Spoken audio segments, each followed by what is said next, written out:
Er zijn 3 foto's op het scherm. Dat zijn allemaal foto's die Mulugeta zelf heeft aangeleverd. Hij gaat zijn persoonlijke verhaal vertellen. Ja, hij is programmamanager in Ethiopië. A week ago, you arrived in Holland. How was your week? Thank you so much. It's really fantastic being in the Netherlands. It is my first time.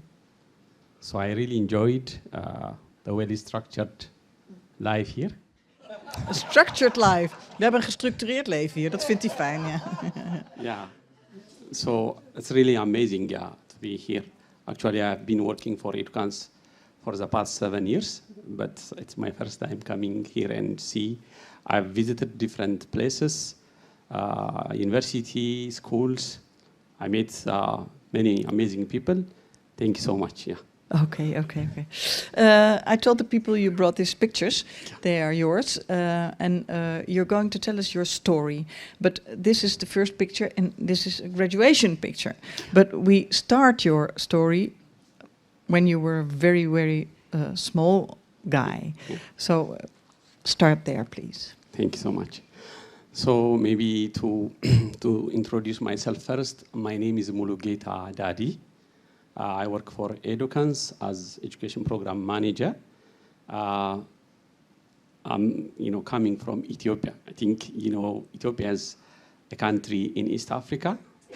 It's a landlocked and with a population more than 130 million people. Very big, I think more than 8 times of the Netherlands. And less structured. I understand. Indeed, yeah. Okay, yeah. Topographically also very diverse. The country has, we have more than 4,600 meter high mountains, and we have also over 134 meters below sea level. So it's a very geographically also very diverse, and culturally also there are different kinds of ethnic groups with more than 86 different types of languages. So it is a federal state. I'm just giving you a kind of background to know more about Ethiopia. So maybe you translate this, sorry, or I can continue. Is that okay? Okay. Zijn er mensen die het echt helemaal niet, die graag nog even een toelichting willen? Dan doe ik dat even tussendoor zo nu en dan. Of zegt u het is goed zo, ik hoor het wel. Ja? Oké, het is goed. Okay. Oh. People understand you. You're speaking very clearly. Yeah.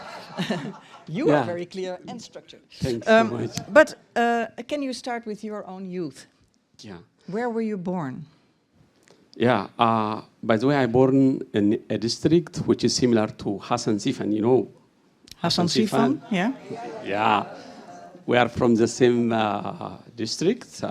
It's a place known for runners. The place is Asalla or RC. So I born there, I grown there. So actually this is before 20 years, almost exactly before 20 years. I can't bring, the childhood one. For sure, I don't have it, actually. Hij heeft geen foto van toen hij klein was, want dat was er gewoon niet daar. We hebben natuurlijk overal foto's van, maar dat hebben zij niet. Yeah. So this is in my almost graduation, the first degree when I graduated in pedagogical science from a university. So I just brought this one because it really shows how education helped me to reach this level, even which has helped me to be here now. So my childhood was a bit hardship, and with also I believe it is a resilient life I passed through. So I never know my father. I never saw him. He died when I was 2 years old. You can't remember him? No, because in 2 years, No. For sure. Yeah. So. And also no pictures of him. I don't have that, and it's a bit complicated one because we don't have even that kind of alternative or opportunity to get that one because when you are a bit from a very poor family, then you don't focus or you don't try to have all those kind of maybe kind of legacies to put for your children, because he not an educated person actually. That's also maybe one of the issue there.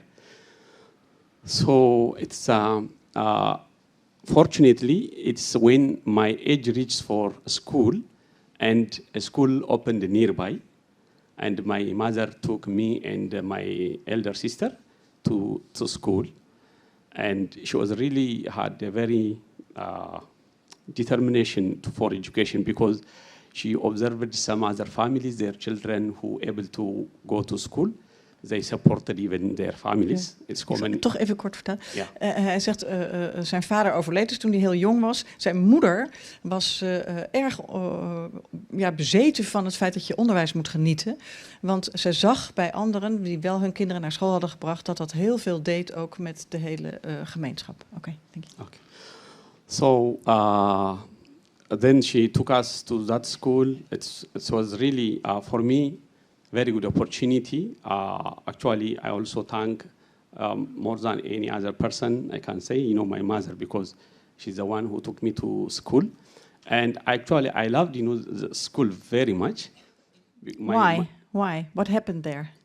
Yes, when the teachers are very nice to you and you understand, you actively participate in the school, then that really keeps you to go to school, because you are already like enjoying, the learning.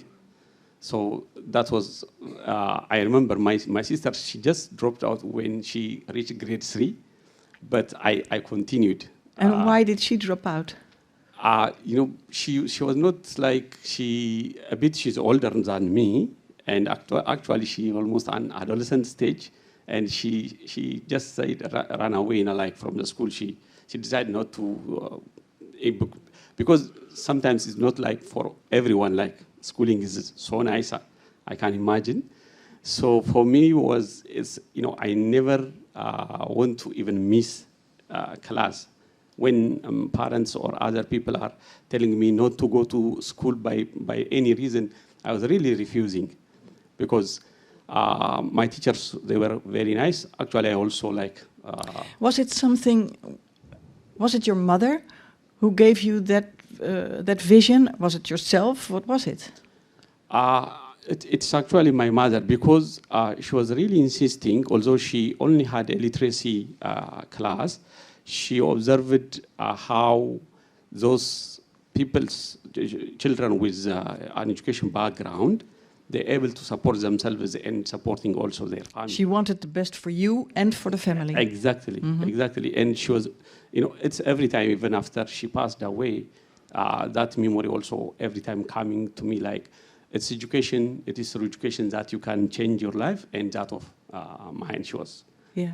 But she passed away as well. Your father passed away when you were 2 years old. How old were you when your mother passed away? And when I reached grade 6, again, she passed away. She died, and I'm given to a family who have farming. You were given to a family? Yeah, which they farm and they have cattle, to support. Yeah. But what I remember when she gave to them, actually, she gave me to them before. When she was getting ill, she took me to that family, and they actually agreed, like they will continue to support my education. Okay. That's like the deal. It was very nice, actually. School in Ethiopia, only nowadays they're trying to change, but at my time it's half a day. So half day means you just go like from 7:30 in the morning until 12. Because 15. there are too much children. Too much children. So it is in shift. So that means if you learn in the morning, then you support, that family in the afternoon. You work, you go to getting the cattle, farming, the support. What was your age by then? I was like 13. 13. Yeah. So you had to go to school in the morning. You Yes. wanted to go to school. You never, it didn't occur to you to stay away. And when you came home in the afternoon, you had to work at the farm. Exactly. Even before you go to school, first you have to wake up early in the morning, like at 5:45. Then you have to go to a river to bring water, and it is after that you go to a school. And when you come back, actually, you have to also take away, the cows, the ox together, and you take to the field, and you make sure, they will have proper food, for the cows, for the cattle in general. Can you imagine what would have become from you if you didn't go to school? Yeah. Yeah, this is really a very good question, because I already know, even those we started together and those who dropped out, like some at grade 4, some at 6, most of them at grade 8, they were saying, oh, enough, education up to grade 8 is enough. Because actually, reaching university is not that much also easy, for most people. So why they decided that, they knew that not maybe 5%, 2 to 5% people able to join university. In my time, there were only like 2 universities in that country, and that's also a matter which people discourage that. But for me, if I had not been able to go to school, I can imagine, I might be not in your case here. Farmers, I think they are very rich. I have seen, but in Ethiopia, farmers are very, very poor, because the way we farm is like very subsistent one. It's not enough even to cover the life support, that family. So most of my people in my age at that time who are unable to continue and complete school, now they are farming. Others are just, they do laborers, daily laborers, and others, they went also to like military. Yeah. So had it been, I unable to go to school, terribly, for sure, I will end up, in either of those kind of things. Yeah. But you did go, and you did go to the university. Yeah. You see your graduation picture. Yeah. What did you do after graduation? After graduation, I became a teacher trainer in a college, which is really, while there are multiple opportunities to study, other fields. Like, for example, my point was enough to study law, which in Ethiopia, if you study law, you will be considered like, a person who will become everything, under him or under her. But I decided to study pedagogical science because, one, I was really interested to teach or to, even continue my education. That is the better thing that I was thinking. So I started, I graduated in pedagogical science, then I also worked for a college of teacher education, then also to university the same. And then in 2012, for about 13 years ago, I joined, humanitarian and development organization. So I worked for like World Vision, Save the Children, and the biggest time in my career is that of now in Edukans. Yeah. So. And in the second picture, we see you in front of a class. What were you doing there? Yeah, I'm trying to inspire children. It is, by the way, in a refugee camp in Ethiopia. There are over 1 million refugees from different countries, around that, like from Eritrea, Somalia, Sudan, South Sudan. So this is refugees that are from Eritrea. They have been here for over like 20 years now. So in that camp, Edukans, we are the one who are managing and supporting the schooling activity in this camp. So in this class, I'm trying to encourage, children. Even I'm asking like the same kind of question to some of the children. What exactly education is to you? Is that really important to be in school? Then they are saying yes. If you are not learning, then you don't know nothing, and if you don't know nothing, then you are you're becoming poor. Yeah. Yeah, so And you become a victim. yes, they will become a victim. So I'm encouraging students to be in school. We really believe that we work in Edukans, education emergency, because you know that in conflict situation, after people they flee from their homes, it's very hard to imagine what life it could become if they are not in school. Because the schooling, we really believe that it gives them hope, it gives them inspiration, and it is the only way which they think the normal life is going to coming again. If school is not there, and that means for sure their future, it will end up in the same kind of vicious circle. If we are not learning, then peace will not come for sure. And if there is no peace, then there will not be development. Then at societal level, we see the same kind of problems coming now and then again. So that's why it gives them a safe feeling. Safe also. feeling, exactly. It's protection. The school is, the safe haven in the camp. It's the place that they think, because we really make sure that teachers are well aware of the protection issues, not to be GVV or any other factors not to happen in school. Violence not to be happen there. We inform, we orient them to properly treat children compared to even the normal community. In these places, there are better protection procedures which we really follow. So in education emergency, we have been supporting. By the way, we are not only supporting in refugee, but there are in Ethiopia, displacement is so high, internal displacement due to conflict, due to drought. So we have been working in this kind of education emergency in more than 150 schools. Pooh. Yeah, we have been supporting more than 100,000 students, even in this program alone, because for the past, since 2020, the conflict is so huge. Over 4.5 million are displaced internally.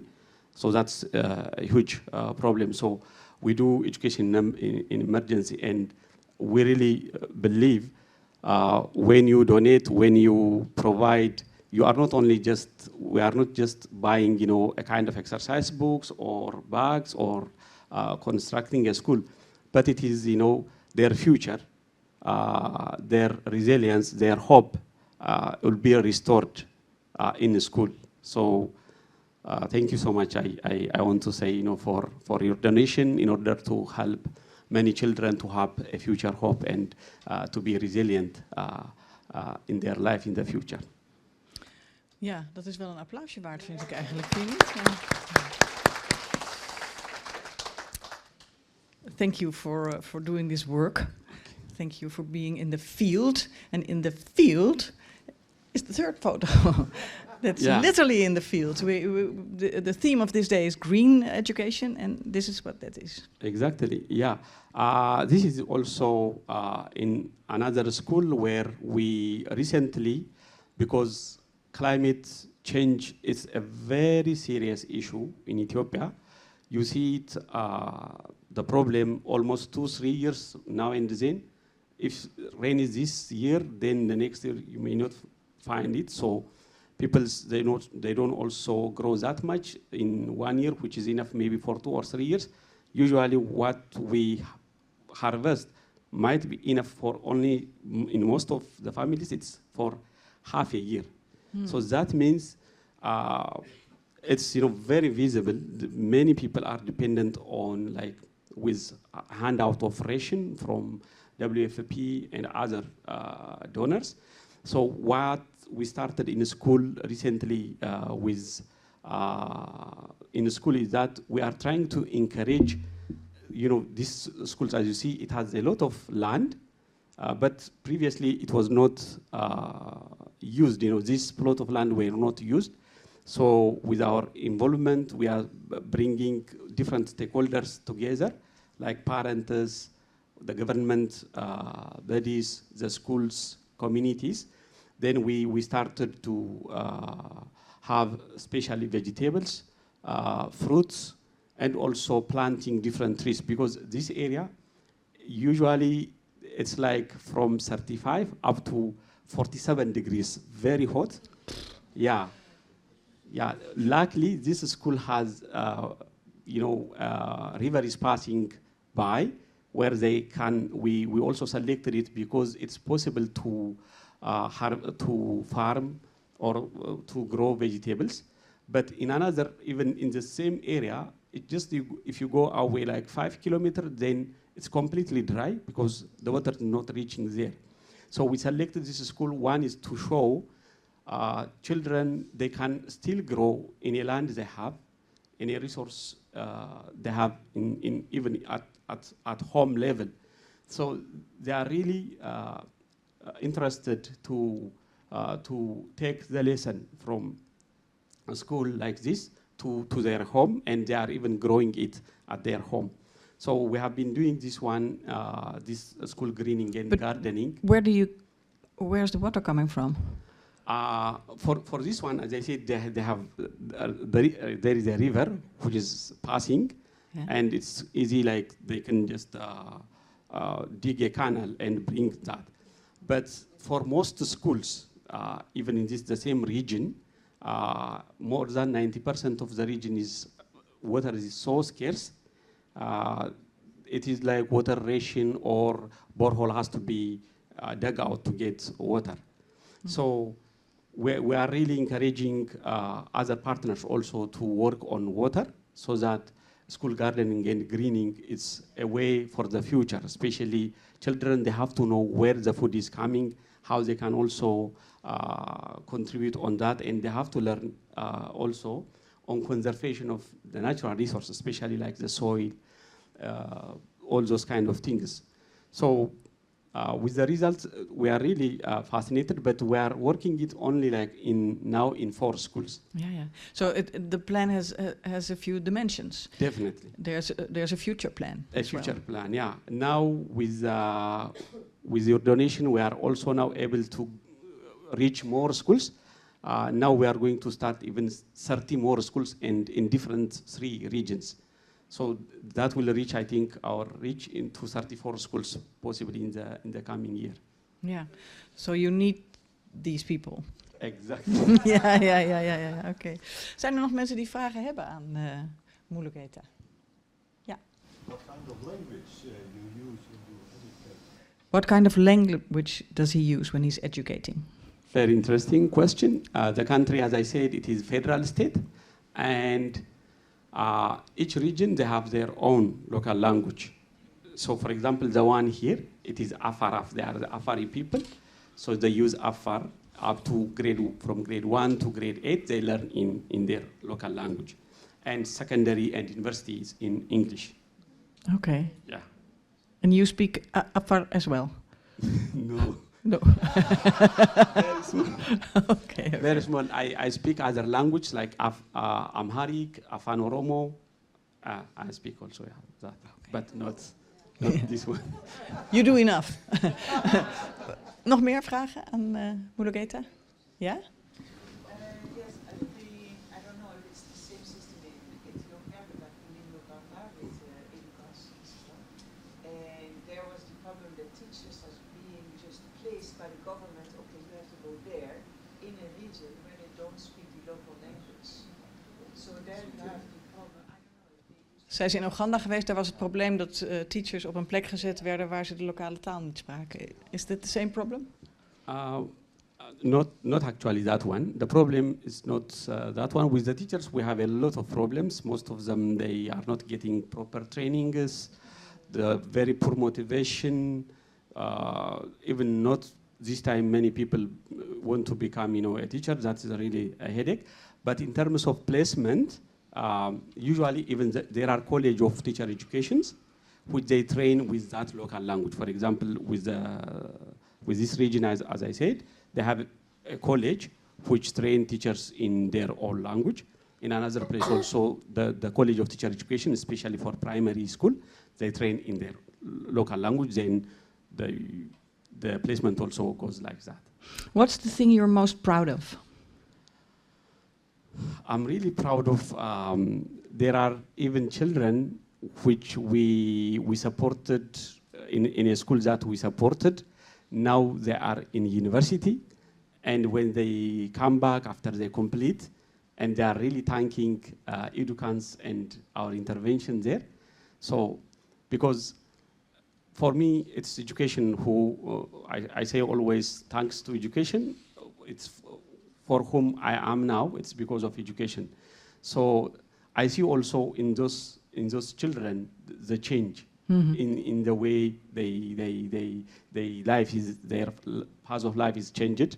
So And what they bring to their community. Exactly. That's really a very fascinating thing to see. Yes. Yeah.